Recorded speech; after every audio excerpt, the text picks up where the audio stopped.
నమస్తే టీవీ6 న్యూస్ కి స్వాగతం. ముందుగా బులెటిన్ లో హెడ్లైన్స్.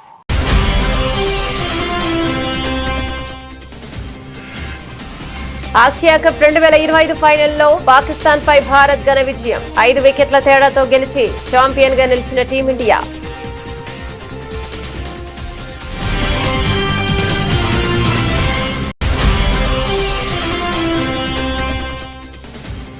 ఆట మైదానంలో ఆపరేషన్ సింధూర్. టీమిండియా విక్టరీపై ప్రధాని మోదీ స్పందన.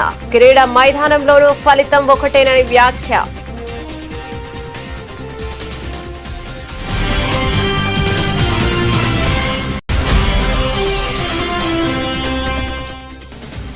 నక్సల్ రహిత భారత్ సదస్సులో అమిత్ షా కీలక వ్యాఖ్యలు. మావోయిస్టులు ఆయుధాలు వదిలేసి వస్తే రెడ్ కార్పెట్ తో స్వాగతం పలుకుతామన్న కేంద్ర హోంమంత్రి.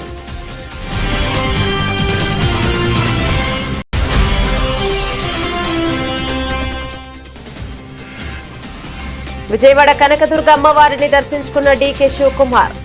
భక్తుల కోసం చేసిన ఏర్పాట్లు అద్భుతంగా ఉన్నాయని ప్రశంస.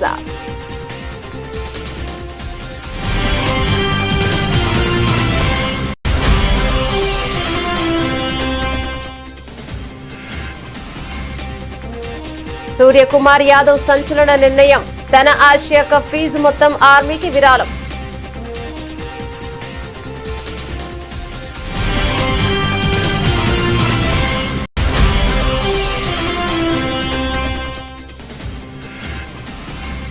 తెలంగాణలో మోగిన స్థానిక ఎన్నికల నగారా. షెడ్యూల్ విడుదల. అక్టోబర్ 9 నుంచి నామినేషన్ల స్వీకరణ ప్రక్రియ ప్రారంభం.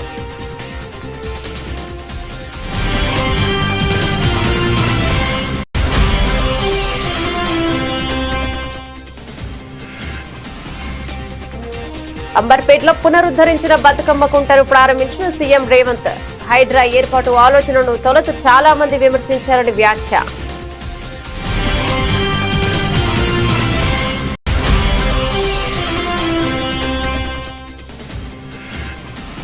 కృష్ణా గోదావరి నదుల్లో వరద ప్రవాహాలపై ఏపీ సీఎం చంద్రబాబు సమీక్ష. ముంపు ప్రాంతాల ప్రజలను అప్రమత్తం చేయాలని ఆదేశం.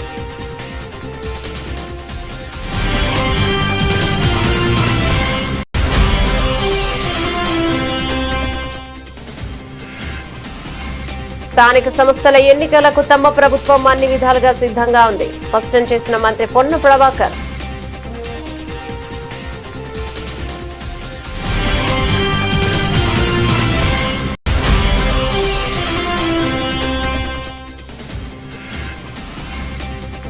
ఈఆర్సీ నిర్ణయం ప్రభుత్వానికి చెంపపెట్టు. మాజీ మంత్రి కాకాని గోవర్ధన్ రెడ్డి ధ్వజం.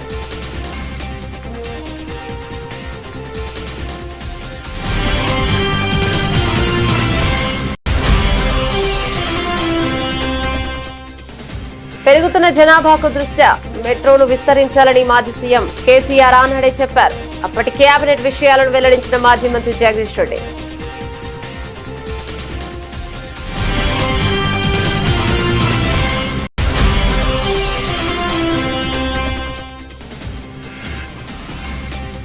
నొప్పిని భరిస్తూ కాంతారా చాప్టర్ 1 ఈవెంట్ కు ఎన్టీఆర్. చిన్ననాటి జ్ఞాపకాలతో భావోద్వేగ ప్రసంగం.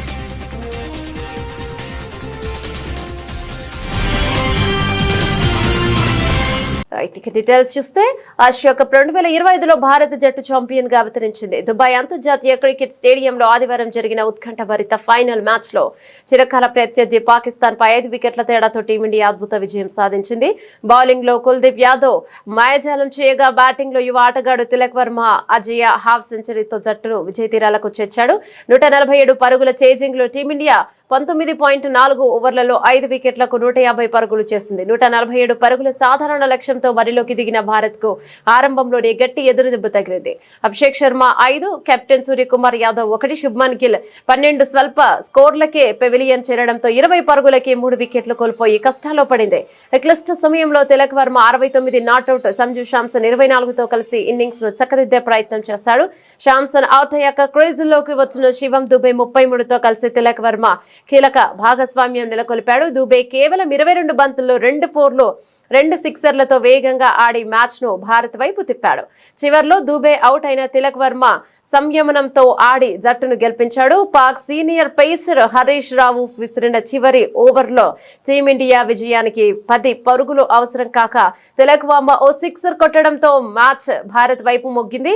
రింకు సింగ్ విన్నింగ్ షాట్ గా 4 కొట్టడంతో భారత్ టోర్నీ విజేతగా అవతరించింది. అంతకు ముందు టాస్ గెలిచి బౌలింగ్ ఎంచుకున్న భారత్ పాకిస్తాన్ పై కట్టడి చేసింది. పాక్ ఓపెనర్లు షాహిబ్ దాదా ఫహాన్ 57, ఫకర్ జమాన్ 46 రాణించిన మిగతా బ్యాటర్లు విఫలమయ్యారు. ముఖ్యంగా భారత స్పిన్నర్ కుల్దీప్ యాదవ్ 4 ఓవర్లలో 30 పరుగులు ఇచ్చి 4 కీలక వికెట్లు పడగొట్టి పాపి పతనాన్ని శాసించాడు. అతనిని తోడుగా జస్ప్రీత్ బుమ్రా, అక్షర్ పటేల్, వరుణ్ చక్రవర్తి తలా 2 వికెట్లు తీయడంతో పాకిస్తాన్ 19.1 ఓవర్లలో 146 పరుగులకి ఆలౌట్ అయింది. భారత బౌలర్ల సమిష్టి ప్రదర్శన, ఆ తర్వాత తిలక్ వర్మ బాధ్యతాయుతమైన ఇన్నింగ్స్ తో టీమిండియా ఆసియా కప్ ను కైవసం చేసుకుంది. భారత ఆసియా కప్ గెలవడం ఇది 9వసారి కావడం విశేషం కాగా ఈసారి ఆసియా కప్ లో భారత్ పాకిస్తాన్ జట్లు 3 సార్లు తలపడగా అన్నింటా భారత్ జట్టే విజయం సాధించింది. ఆసియా కప్ చరిత్రలో భారత్ పాక్ జట్ల ఫైనల్ గా తలపడ్డం ఇదే మొదటిసారి కాగా భారత్ తన ఆధిపత్యాన్ని నిరూపించుకుంది. ఆసియా కప్ ఫైనల్లో చిరకాల ప్రత్యర్థి పాకిస్తాన్ పై భారత్ క్రికెట్ జట్టు సాధించిన విజయంపై ప్రధానమంత్రి నరేంద్ర మోదీ తనదైన శైలిలో స్పందించారు. టీమిండియా ఆటగాళ్లకు అభినందనలు తెలుపుతూ ఆయన చేసిన ఒక పోస్ట్ ఇప్పుడు ఆసక్తికరంగా మారింది. తన అభినందన సందేశంలో ఆపరేషన్ సింధూర్ అనే పదాన్ని ప్రయోగించడం విశేషం. క్రీడా మైదానంలో భారత జట్టు చూపిన అద్భుత ప్రదర్శనను ప్రశంసిస్తూ ప్రధాని మోదీ తన అభిప్రాయాన్ని పంచుకున్నారు. ఆట మైదానంలో ఆపరేషన్ సింధూర్ ఎక్కడైనా ఫలితం ఒక్కటే, భారత్ విజేత అని ఆయన పేర్కొన్నారు. ఈ విజయం సాధించిన మన క్రికెటర్లకు అభినందనలు అంటూ తన పోస్ట్ ను ముగించారు. సాధారణంగా భారత జట్టు కీలక విజయాలు నమోదు చేసినప్పుడు ప్రధాని మోదీ అభినందనలు తెలపడం పరిపాటి. అయితే ఈసారి కాస్త వినూత్నంగా ఒక ప్రత్యేకమైన పదాన్ని ఉపయోగించి శుభాకాంక్షలు తెలపడం చర్చనీయాంశంగా మారింది. భారత విజయాన్ని ఆపరేషన్ సింధూర్ తో పోల్చడం ద్వారా గెలుపు ప్రాధాన్యతను ఆయన చెప్పకనే చెప్పారు. ఈ విజయం పట్ల దేశవ్యాప్తంగా క్రీడాభిమానులు హర్షాన్ని వ్యక్తం చేస్తుండగా ప్రధాని అభినందనలు జట్టులో కొత్త ఉత్సాహాన్ని నింపాయి. దేశంలో నక్సలిజం శాశ్వత పరిష్కారం దిశగా కీలక అడుగులు పడుతున్న వేళ కేంద్ర హోంశాఖ మంత్రి అమిత్ షా కీలక వ్యాఖ్యలు చేశారు. మావోయిస్టుల కాల్పుల విరమణ ప్రతిపాదనను తిరస్కరించిన ఆయన వారు ఆయుధాలు వదిలి లొంగిపోయేందుకు ముందుకొస్తే స్వాగతిస్తామని తెలిపారు. ఈ క్రమంలో భద్రతా దళాల నుంచి ఒక్క బుల్లెట్ కూడా ప్రయోగించబోమని అమిత్ షా హామీనిచ్చారు. నక్సల్ రహిత భారత్ పై ఢిల్లీలో నిర్వహించిన సదస్సు ముగింపు సమావేశంలో అమిత్ షా మాట్లాడారు. ఇటీవల మావోయిస్టుల నుంచి వచ్చిన లేఖపై స్పందిస్తూ ఇప్పటి వరకు జరిగిన పొరపాటేనని వారు పేర్కొనడం గమనార్హం. కాల్పుల విరమణ ప్రకటించాలని లొంగిపోవాలనుకుంటున్నామని వారు సూచించారు. కానీ లొంగిపోవాలనుకుంటే విరమణ అవసరం లేదు, ఆయుధాలు వదిలి ముందుకు రండి, స్వాగతించేందుకు సిద్ధంగా ఉన్నామని పేర్కొన్నారు. మావోయిస్టుల హింసపై మౌనం వధిస్తూ వారిని సిద్ధాంతపరంగా మద్దతిస్తున్న వామపక్షాలను అమిత్ షా ప్రశ్నించారు. ఆపరేషన్ బ్లాక్ ఫారెస్ట్ ప్రారంభించినప్పుడు మానవ హక్కుల పేరు చెప్పి విమర్శలు చేసేవారు గిరిజన బాధితుల కోసం ఆగిపోయిన అభివృద్ధిని ఆ పార్టీలు ఎందుకు అడగడం లేదు అని ప్రశ్నించారు. నక్సలిజంపై కేంద్రం చేస్తున్న చర్యలు చివరి దశలో ఉన్నాయని, వచ్చే ఏడాది మార్చి 31 నాటికి దేశంలో నక్సలిజాన్ని పూర్తిగా తుదముట్టిస్తామని అమిత్ షా పునరుద్ఘాటించారు. ऐसा मानते हैं कि नक्सलवाद की हथियारी गतिविधियां समाप्त होने के साथ ही नक्सलवाद की समस्या समाप्त हो जाएगी, मगर ऐसा है नहीं। इस देश में नक्सलवादी समस्या क्यों पनपी, क्यों बढ़ी, क्यों विकसित हुई, इसका वैचारिक पोषण किसने किया? और जब तक भारत का समाज ये थियोरी का, ये नक्सलवाद के विचार का वैचारिक पोषण, लीगल समर्थन और वित्तीय पोषण करने वाले समाज में बैठे हुए लोगों को समझ नहीं लेता है और उन लोगों को हम वापिस नहीं लाते हैं, तब तक नक्सलवाद के खिलाफ लड़ाई समाप्त नहीं हो जाएगी। हम हथियारी नक्सलियों को सरेंडर कर या हमारे जवान उनसे मुकाबला कर उनको अरेस्ट कर आमना सामना होगा तो न्यूट्रलाइज कर समाप्त कर सकते हैं, मगर ये विचार के लिए हमें आगे बहुत कुछ करने की जरूरत पड़ेगी। और उस दृष्टि से मैं यहां पर जो चर्चाएं हुई हैं उसको समय उचित भी मानता हूं और बहुत जरूरी भी मानता हूं। దసరా శరన్నవరాత్రి ఉత్సవాలతో విజయవాడ ఇంద్రకీలాది భక్తులతో కిటకిటలాడుతుంది. ఉత్సవాల్లో అత్యంత ముఖ్యమైన మూల నక్షత్రం సందర్భంగా సోమవారం కనకదుర్గమ్మ అమ్మవారు సరస్వతీదేవి అలంకారంలో భక్తులకు దర్శనమిస్తున్నారు. ఈ పవిత్రమైన రోజున అమ్మవారిని దర్శించుకునేందుకు పలువురు రాజకీయ ప్రముఖులు ఆలయానికి తరలివచ్చారు. కర్ణాటక ఉప ముఖ్యమంత్రి డీకే శివకుమార్, ఆంధ్రప్రదేశ్ మంత్రి కొలుసు పాదసారథి అమ్మవారిని దర్శించుకుని ప్రత్యేక పూజలు నిర్వహించారు. ఇక ఈ ఉదయం ఆలయానికి చేరుకున్న కర్ణాటక ఉప ముఖ్యమంత్రి డీకే శివకుమార్ వేద పండితులకు ఆలయ అధికారులు సాంప్రదాయబద్ధంగా స్వాగతం పలికారు. అనంతరం ఆయన అమ్మవారికి ప్రత్యేక పూజలు జరిపారు. దర్శనం తర్వాత మీడియాతో మాట్లాడుతూ దుర్గామాతను దర్శించుకోవడం ఎంతో ఆనందంగా ఉందని తెలిపారు. భక్తుల సౌకర్యార్థం ఆలయ యంత్రాంగం చేసిన ఏర్పాట్లు అన్ని బాగున్నాయని ప్రశంసించారు. ఆలయ ప్రాంగణం మంచి ఆధ్యాత్మిక వాతావరణంతో నిండిపోయిందని ఆయన అన్నారు. ఆసియా కప్ విజయం అందించిన ఆనందం ఒకవైపు, ప్రధానోత్సవంలో ఎదురైన అవమానం మరోవైపు. ఈ రెండింటి నడుమ టీమిండియా కెప్టెన్ సూర్యకుమార్ యాదవ్ తన దాతృత్వంతో దేశ ప్రజల హృదయాలను గెలుచుకున్నాడు. ఈ టోర్నమెంట్ ద్వారా తనకు లభించిన మ్యాచ్ ఫీజు మొత్తాన్ని భారత సైన్యానికి విరాళంగా ప్రకటిస్తున్నట్లు వెల్లడించి ఇక నిజమైన నాయకుడు అనిపించుకున్నారు. ఆసియా కప్ 2025 ఫైనల్లో పాకిస్తాన్ పై భారత్ ఘన విజయం సాధించిన సంగతి తెలిసిందే. బహుమతుల ప్రధానోత్సవంలో పాకిస్తాన్ అంతర్గత వ్యవహారాల మంత్రి, ఏసీసీ అధ్యక్షుడు కూడా అయిన మొహిన్స్ నఖ్వీ చేతుల మీదుగా ట్రోఫీని స్వీకరించేందుకు భారత జట్టు నిరాకరించింది. ఇది తీవ్ర వివాదానికి దారితీసింది. ఈ అవమానకర పరిణామంపై కెప్టెన్ సూర్యకుమార్ యాదవ్ తీవ్రంగా భావోద్వేగభరితంగా స్పందించాడు. కష్టపడి గెలిచిన తర్వాత ట్రోఫీని నిరాకరించడం తీవ్రంగా బాధించింది. కానీ నా అసలైన ట్రోఫీలు ఈ లోహపు కప్పులో లేవు, డ్రెస్సింగ్ రూమ్ లో ఉన్నాయి. నా 14 మంది సహచరుడు, సహాయక సిబ్బంది నాకు నిజమైన ట్రోఫీలు. ఈ విజయం ఈ జ్ఞాపకాల మాతోనే ఉంటాయి అని ఆయన పేర్కొన్నారు. మైదానంలో ప్రోటోకాల్ పేరిట జరిగిన రాజకీయ క్రీడకు సూర్యకుమార్ తనదైన శైలిలో సమాధానమిచ్చాడు. విజయాన్ని, ట్రోఫీని అవమానించిన చోట దేశ గౌరవాన్ని, సైనికుల త్యాగాన్ని స్మరించుకోవడం ద్వారా ఆయన తన స్థాయిని చాటుకున్నాడు. ఈ విజయం దేశ ప్రజలందరిది. మనల్ని రెయింబవల్లో కాపాడుతున్న సైనికుల త్యాగం ముందు ఈ మ్యాచ్ ఫీజు చాలా చిన్నది. నా వంతు ఈ మొత్తాన్ని భారత సైన్యానికి అందిస్తున్నానని ప్రకటించి కోట్లాది మంది భారతీయుల మనసులను గెలుచుకున్నాడు. ఇదిలా ఉండగా ఆసియా కప్ లో అద్భుత ప్రదర్శన కనబరిచిన భారత జట్టుకు, సహాయక సిబ్బందికి బీసీసీఐ 21 కోట్ల భారీ నజరానాను ప్రకటించింది. వారిని ఘనంగా అభినందించింది. ట్రోఫీ దక్కకపోయిన కెప్టెన్ చూపిన తెగువ, దాతృత్వం కారణంగా టీమిండియా గౌరవం రెట్టింపైందని సర్వత్రా ప్రశంసలు వెలువెత్తుతున్నాయి. But it's like a gesture मेरी तरफ से. पता नहीं ये कंट्रोवर्सी हो सकता है कि नहीं. कंट्रोवर्शियल नहीं है, it's a good thing. I actually personally want to give my match fees of all the games which I have played in this tournament to the Indian Army. తెలంగాణలో పల్లె పొరుగు రంగం సిద్ధమైంది. ఎప్పుడెప్పుడా అని ఎదురు చూస్తున్న స్థానిక సంస్థల ఎన్నికల షెడ్యూల్ రాష్ట్ర ఎన్నికల సంఘం ఎస్ఈసి ప్రకటించింది. దీంతో రాష్ట్ర వ్యాప్తంగా వెంటనే ఎన్నికలు కూడా అమల్లోకి వచ్చినట్లు వెల్లడించింది. మొత్తం 5 దశల్లో ఎన్నికల ప్రక్రియను పూర్తి చేయనున్నట్లుగా రాష్ట్ర ఎన్నికల కమిషనర్ రాణి కుముదిని స్పష్టం చేశారు. సోమవారం ఏర్పాటు చేసిన మీడియా సమావేశంలో రాణి కుముదిని ఎన్నికల వివరాలను వెల్లడించారు. ముందుగా ఎంపీటీసీ, జెడ్పీటీసీ స్థానాలకు, తర్వాత సర్పంచ్ స్థానాలకు ఎన్నికలు జరుగుతాయని తెలిపారు. అక్టోబర్ 9వ తేదీ నుంచి నామినేషన్ల స్వీకరణ ప్రక్రియ ప్రారంభమవుతోందని చెప్పారు. ఎంపీటీసీ, జెడ్పీటీసీ ఎన్నికలను 2 దశల్లో నిర్వహిస్తామని, అక్టోబర్ 23న తొలి విడత, అక్టోబర్ 27న రెండో విడత పోలింగ్ ఉంటుందని వివరించారు. సర్పంచ్ ఎన్నికలను 3 దశల్లో నిర్వహించనున్నట్టు ఆమె పేర్కొన్నారు. తొలి విడత సర్పంచ్ ఎన్నికలకు అక్టోబర్ 15న నోటిఫికేషన్ విడుదల చేసి అక్టోబర్ 31న పోలింగ్ జరుపుతామన్నారు. రెండో విడతకు అక్టోబర్ 21 నుంచి నామినేషన్లు స్వీకరించి నవంబర్ 4న పోలింగ్ నిర్వహిస్తామని తెలిపారు. ఇక మూడో విడతకు అక్టోబర్ 25న నామినేషన్ల ప్రక్రియ మొదలుపెట్టి నవంబర్ 8న పోలింగ్ ఉంటుందని స్పష్టం చేశారు. స్థానిక సంస్థలు, రూరల్ ఏరియాస్లో గ్రామ పంచాయతీలు, ఎంపీటీసీలు, జెడ్పీటీసీల స్థానాలు ఏవైతే వేకెంట్గా ఉన్నాయో వాటికి సంబంధించిన గ్రామవారీ వేకెన్సీలు, అలాగే ఎంపీటీసీ, జెడ్పీటీసీ వారీగా వేకెన్సీలు నిన్న సాయంత్రం అన్ని వివరాలతో జిల్లా ఎలక్షన్ అథారిటీస్ అందరూ కూడా గెజెట్ నోటిఫికేషన్ ఇష్యూ చేశారు. అది కూడా మాకు నిన్న సాయంత్రం అందజేయడం జరిగింది. మరి ఈసీఐ దగ్గర నుండి ఎలక్టరల్ రోల్స్ తెప్పించుకొని వాటిని పోలింగ్ స్టేషన్ వారీగా, వార్డుల వారీగా, గ్రామ పంచాయతీ వారీగా, ఎంపీటీసీల వారీగా కూడా మేము పబ్లిష్ చేసి ఎలక్టరల్ రోల్స్కి సంబంధించి అన్ని పొలిటికల్ పార్టీస్తో కూడా జిల్లా ఎలక్షన్ అధికారులు మీటింగులు పెట్టి సెప్టెంబర్ 10 నాటికి ఈ ఎలక్టరల్ రోల్స్ని పబ్లిష్ చేయటం అన్నది జరిగింది.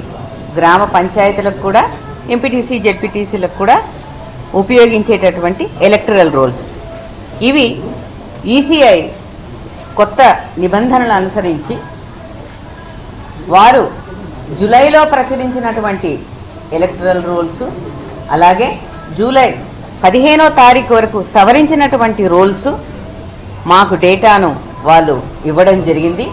ఆ డేటా డౌన్లోడ్ చేసుకున్న పిదప మండలాల వారీగా జిల్లా ఎలక్షన్ అధికారులు ఎంపీడీఓల ద్వారా, డిపిఓల ద్వారా ఈ ఎలక్టరల్ రోల్స్ అన్నది విభజించి అదేవిధంగా డ్రాఫ్ట్స్ కూడా ఇచ్చి తదుపరి ఆ ఒక డ్రాఫ్ట్ మీద అబ్జెక్షన్స్ కానీ రిమార్క్స్ కానీ కాల్ ఫార్ చేసి ఎంత వర్షాలు వచ్చినా సరే అట్లాంటి సిచ్యువేషన్లో కూడా డిస్ట్రిక్ట్ ఎలక్షన్ అథారిటీస్ చాలా చక్కగా ఎలక్టరల్ రోల్స్ ఫైనల్ చేసి పబ్లిష్ చేశారు.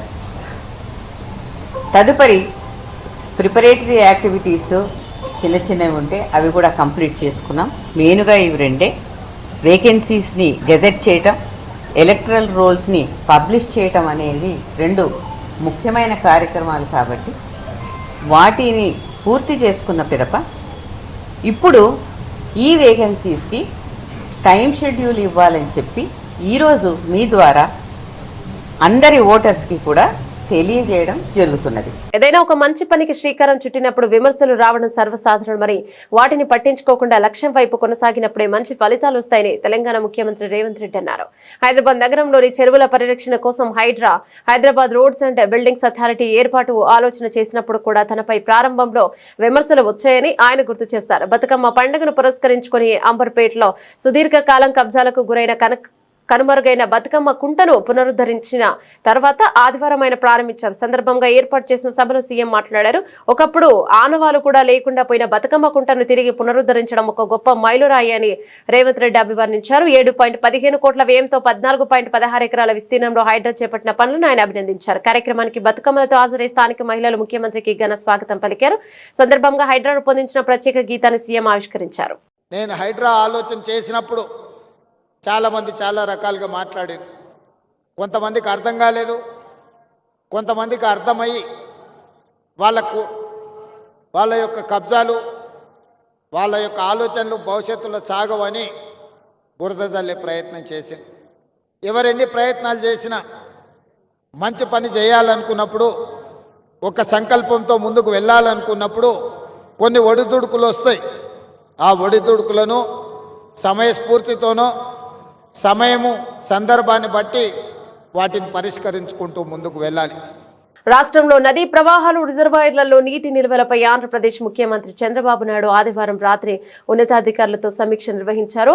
ఇక డైనమిక్ ఫ్లడ్ మేనేజ్మెంట్ తో నీటి వనరుల సంపూర్ణ వినియోగం జరిగేలా చూడాలని సీఎం సూచించారు. ఎగువ రాష్ట్రాల నుంచి వస్తున్న వరద ప్రవాహాలను రియల్ టైంలో అంచనా వేస్తూ అవసరమైన చర్యలు తీసుకోవాలని ఆదేశించారు. రెయిన్ గేజెస్ ద్వారా కురిసిన వర్షాన్ని లెక్కించి ఫ్లడ్ మేనేజ్మెంట్ చేపట్టాలన్నారు. వర్షపాతం, ఎగువ రాష్ట్రాల నుంచి వచ్చే నీటి ప్రవాహాల సమాచారాన్ని విశ్లేషించి సమన్వయంతో అన్ని రిజర్వాయర్ పూర్తిగా నింపాలని సీఎం సూచించారు. అదేవిధంగా సాధ్యమైన ఎక్కువ చెరువులను నీటితో నింపాలని ఆదేశించారు.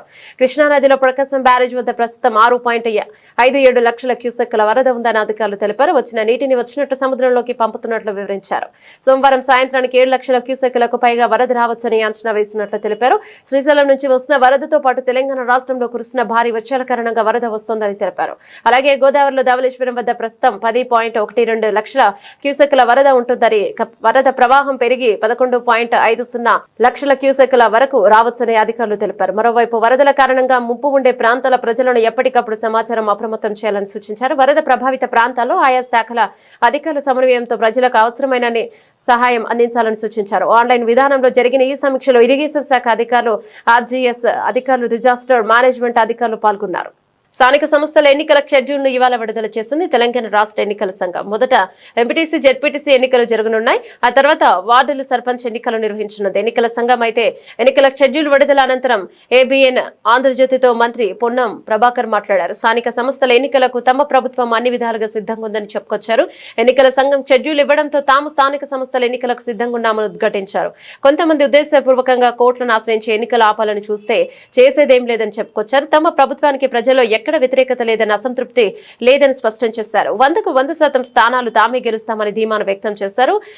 MAUD, HMDA మరియు GHMCలలో అవినీతి జరుగుతోందనే ఆరోపణలు చేస్తున్న వారు హైదరాబాద్ ఇన్ఛార్జ్ మంత్రిగా తన దృష్టికి తీసుకురావాలని సూచించారు. బ్రేక్ఫాస్ట్ పథకం ద్వారా చాలా మంది ఆకలి తీరుతోందని, 5 రూపాయలకే బ్రేక్ఫాస్ట్ పథకం ద్వారా ఆకలి తీరుతోందని వివరించారు. ప్రస్తుతం బ్రేక్ఫాస్ట్ పథకం 80 చోట్ల మాత్రమే అమల్లో ఉందని తెలిపారు. రాబోయే రోజుల్లో 150 డివిజన్లలో అందుబాటులోకి తెస్తామని మంత్రి పొన్నం ప్రభాకర్ తెలిపారు. చట్టబద్ధంగా, న్యాయబద్ధంగా, ప్రామాణికంగా అన్ని లెక్కలు తీసుకొని మళ్ళీ చెప్తాను. ఇలా నోటికాడి ముద్ద 42% ఎన్నికల షెడ్యూల్ వచ్చింది. ఎవరెక్కడ పోటీ చేస్తారో తెలుస్తా ఉంది.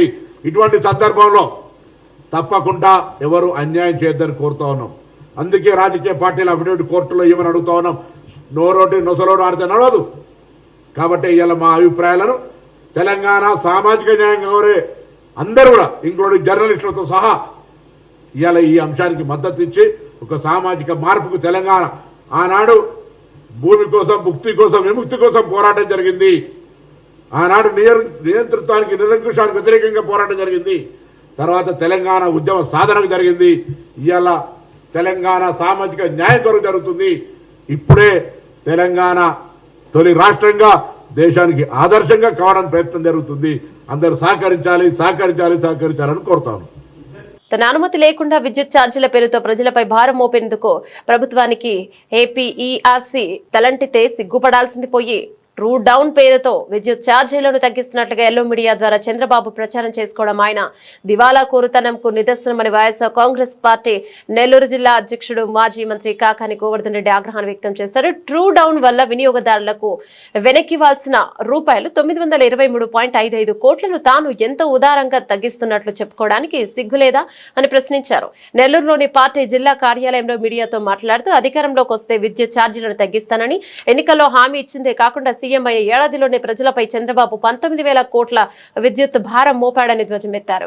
నిద్ర లేచింది మొదలు అబద్దాలు చెప్పడం అలవాటుగా మార్చుకున్న చంద్రబాబు ఇళ్ల నిర్మాణం గురించి అసెంబ్లీలో పచ్చి అబద్దాలు మాట్లాడారని, వైఎస్ఆర్సీపీ హయాంలో నిర్మించిన ఇళ్లను కూడా తానే కట్టినట్టు ప్రచారం చేసుకోవడం సిగ్గుచేటని కాకాని మండిపడ్డారు.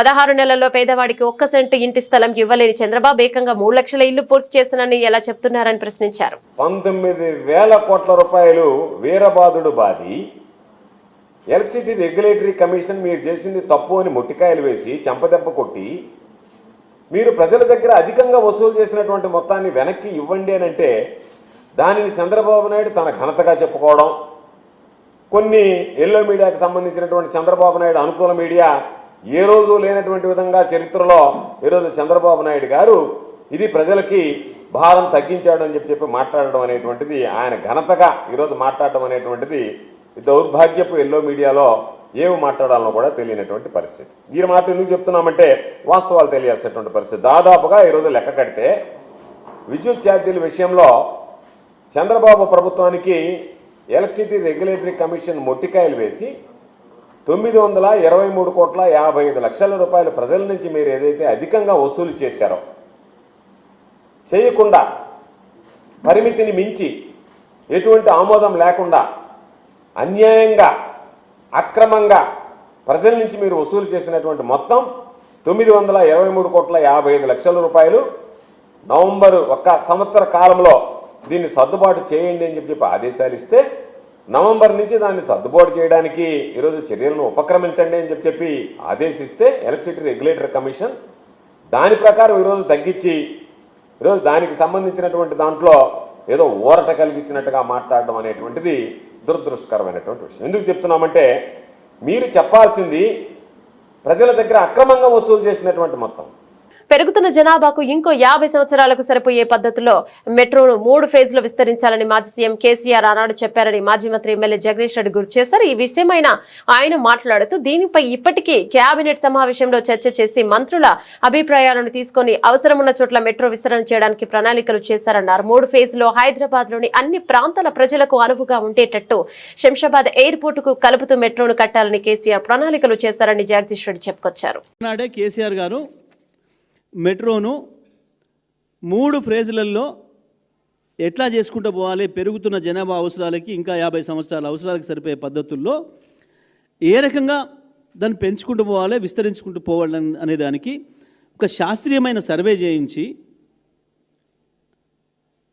మెట్రో విస్తరణను కూడా చెప్పారు. చాలా స్పష్టంగా క్యాబినెట్లో చర్చ చేసి మంత్రుల సలహాలు సూచనలు కూడా తీసుకొని ఇంకా కొన్ని చోట్ల ఏదైనా మిస్ అయింది, ఇగో ఇది అవసరం ఉంది అని అనుకున్న చోట పెంచి నిజంగా అక్కడ అంత అవసరం ఉందా లేదా, మంత్రులు ఎమ్మెల్యేలు అడిగినంత మాత్రాన మనం ఇవ్వద్దు, అక్కడ ఆ అవసరం ఉందా లేదా, అంతమంది ఆదాయం వస్తుందా లేదా, అది నడవడానికి సరిపోయే పద్ధతుల్లో చూసి మాత్రమే చేయాలి అని చెప్పి స్పష్టంగా చెప్పాను.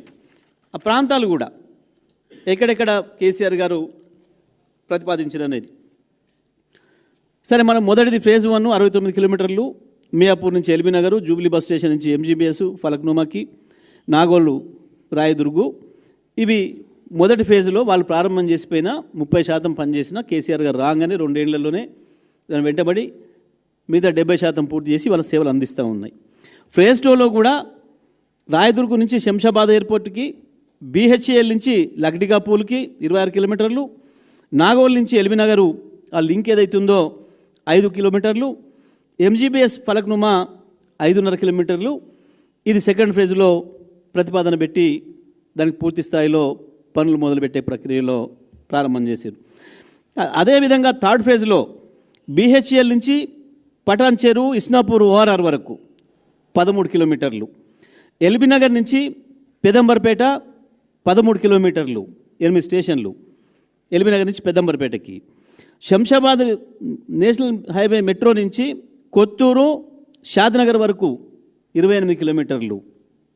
సినీ రంగంలో స్నేహానికి, వృత్తి పట్ల నిబద్ధతకు అసలైన నిదర్శనంగా నిలిచారు యంగ్ టైగర్ ఎన్టీఆర్. కొద్ది రోజుల క్రితం ఒక యాడ్ షూటింగ్ లో గాయపడి ఇంకా పూర్తి స్థాయిలో కోలుకున్నప్పటికీ ఇచ్చిన మాట కోసం Kantara chapter 1 Telugu pre release వేడుకకు ముఖ్య అతిథిగా హాజరయ్యారు. ఆదివారం సాయంత్రం హైదరాబాద్ లోని జాసీ కన్వెన్షన్ లో అట్టాసంగా జరిగిన కార్యక్రమంలో ఎన్టీఆర్ నొప్పితో ఇబ్బంది పడుతూనే పాల్గొని అందరి హృదయాలను గెలుచుకున్నారు. ఆయన రాకతో ఈవెంట్ కు కొత్త శోభ వచ్చింది. గాయం కారణంగా గట్టిగా మాట్లాడలేకపోతున్నాను, దయచేసి కాస్త ఓపికగా వినండి, త్వరలోనే ముగిస్తానని అభిమానులను కోరడం ఆయన నిబద్ధతకు అర్థం పట్టింది. సందర్భంగా ఎన్టీఆర్ మాట్లాడుతూ కాంతార ప్రపంచంతో తనకున్న వ్యక్తిగత అనుబంధాన్ని పంచుకున్నారు. నాకు దాదాపు 3 ఏళ్ల వయసున్నప్పుడు మా అమ్మమ్మ కుందాపురం సమీపంలోనే ఉన్న ఊరు అని చెప్పేది. అక్కడి దైవాలైన గులిగ, పంజుర్లి గురించి ఎన్నో కథలు చెప్పేది. అవన్నీ వింటున్నప్పుడు ఇలా నిజంగా జరుగుతుందా అని నాకు ఎన్నో సందేహాలు వచ్చేవి. కథలంటే నాకు చాలా ఇష్టం అంటూ తన బాల్య స్మృతులను నెమరు వేసుకున్నారు. నాకు తెలిసి నా వయసు బహుశా 3 ఏళ్ళు 4 ఏళ్ళు అయి ఉంటుంది. మొట్టమొదటిసారి మా అమ్మమ్మ నన్ను కూర్చోపెట్టి, మా ఊరు ఇది, కుందాపురా దగ్గరే మా ఊరు, చిన్నప్పుడు మేము కొన్ని కథలు విని పెరిగాము అని నాకు చిన్నప్పటి నుంచి కొన్ని కథలు చెప్పడం మొదలుపెట్టేది. అప్పుడు అర్థమయ్యేది కాదు, ఓహో ఇదేంటి, ఇది ఎప్పటికైనా ఇది నిజంగా జరుగుంటుందా, ఈ కథ నిజమేనా కాదా, ఇలాంటి ఎన్నో డౌట్లు నాకు. కానీ బాగా నచ్చేవి. ఆవిడ చెప్పినప్పుడల్లా చాలా ఇంట్రెస్ట్ వచ్చేది. ఒక్కసారి వెళ్ళి చూడాలి కదా, ఈ గుళిగ ఆట అనేది ఏంటి, ఈ పింజుర్లి అంటే ఏంటి, ఒక్కసారి చూడాలి కదా. చిన్నప్పటి నుంచి నాటుకుపోయింది. కానీ ఏ రోజు అనుకోలేదు నేను విన్న ఆ కథల నుంచి, నేను విన్న ఆ కథల గురించి ఒక దర్శకుడు ఆ కథ తీస్తాడు అని, ఒక చిత్రం తీస్తాడు అని. And that was none other than my brother Rishab Shetty.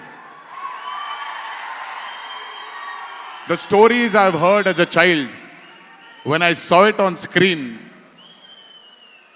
I was speechless, sir. I just did not know what to say. కథ తెలిసి నేనే ఇలా అయిపోతే, ఈ కథ కొత్తగా తెలిసిన వాళ్ళు ఏమయ్యారో అదే రిజల్ట్ కాంతారా 1ది. Rishab sir is a very, very, very rare breed of directors and actor. I've always had this, అంటే ఈయనలో డైరెక్టర్ ఓవర్ పవర్ చేస్తాడా, డామినేట్ చేస్తాడా, యాక్టర్ డామినేట్ చేస్తాడా అని. బట్ రిషబ్ సార్లో డామినేట్ చేసేది కేవలం ఒక డైరెక్టర్ యాక్టర్ కాదు, 24 క్రాఫ్ట్స్లో ఉండే ప్రతి department. He dominates every department of all the 24 crafts. If it was not for Rishabh sir, I really don't think ఈ రోజు ఈ చిత్రం ఈ లెవెల్లో తీయగలిగేవారా? ఎందుకంటే నేను మా అమ్మగారు ఎప్పటి నుంచో ఉండే కోరిక ఉడిపి కృష్ణుడు గుడికి తీసుకెళ్ళాలి అని. నేను తీసుకువెళ్ళినప్పుడు thank you to Rishab sir లేకపోయి ఉంటే మాత్రం ఆ దర్శనం కానీ ఆ భాగ్యం కానీ కలిగేది కాదు. బులెటిన్ ముగించే ముందు హెడ్లైన్స్ మరోసారి.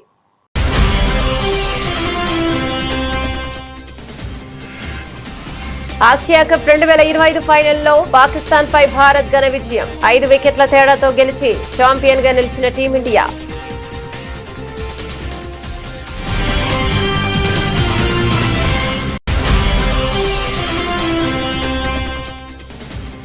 ఆట మైదానంలో ఆపరేషన్ సింధూర్. టీమిండియా విక్టరీపై ప్రధాని మోదీ స్పందన. క్రీడా మైదానంలోనూ ఫలితం ఒకటేనని వ్యాఖ్య.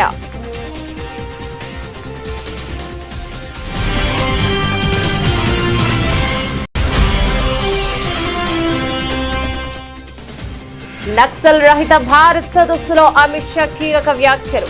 మావోయిస్టులు ఆయుధాలు వదిలేసి వస్తే రెడ్ కార్పెట్ తో స్వాగతం పలుకుతామన్న కేంద్ర హోంమంత్రి.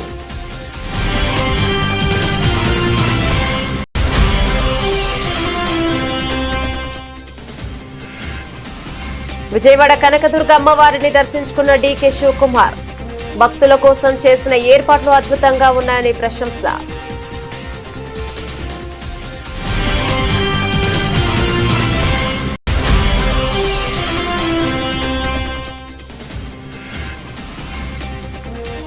సూర్యకుమార్ యాదవ్ సంచలన నిర్ణయం. తన ఆసియా కప్ ఫీజు మొత్తం ఆర్మీకి విరాళం.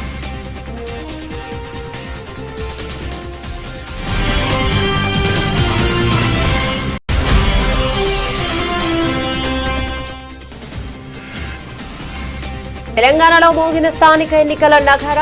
షెడ్యూల్ విడుదల. అక్టోబర్ 9 నుంచి నామినేషన్ల స్వీకరణ ప్రక్రియ ప్రారంభం.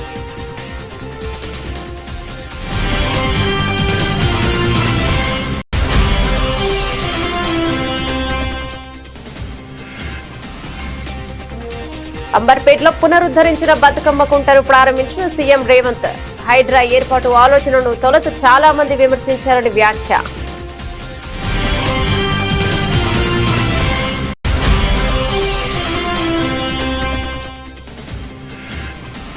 కృష్ణా గోదావరి నదుల్లో వరద ప్రవాహాలపై ఏపీ సీఎం చంద్రబాబు సమీక్ష. ముంపు ప్రాంతాల ప్రజలను అప్రమత్తం చేయాలని ఆదేశం.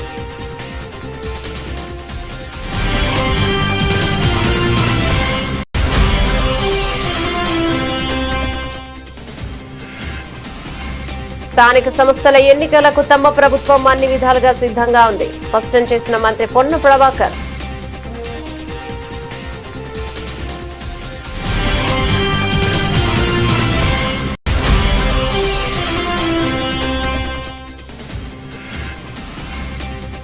ఈ ఆసి నిర్ణయం ప్రభుత్వానికి చెంపపెట్టు. మాజీ మంత్రి కాకాని గోవర్ధన్ రెడ్డి ధ్వజం.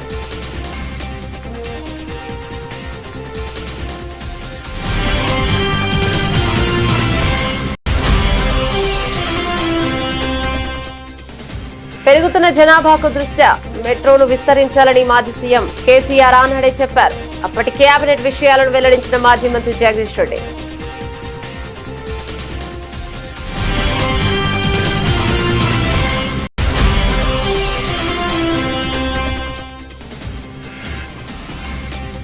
నొప్పిని భరిస్తూ కాంతారా చాప్టర్ 1 ఈవెంట్ కు ఎన్టీఆర్. చిన్ననాటి జ్ఞాపకాలతో భావోద్వేగ ప్రసంగం.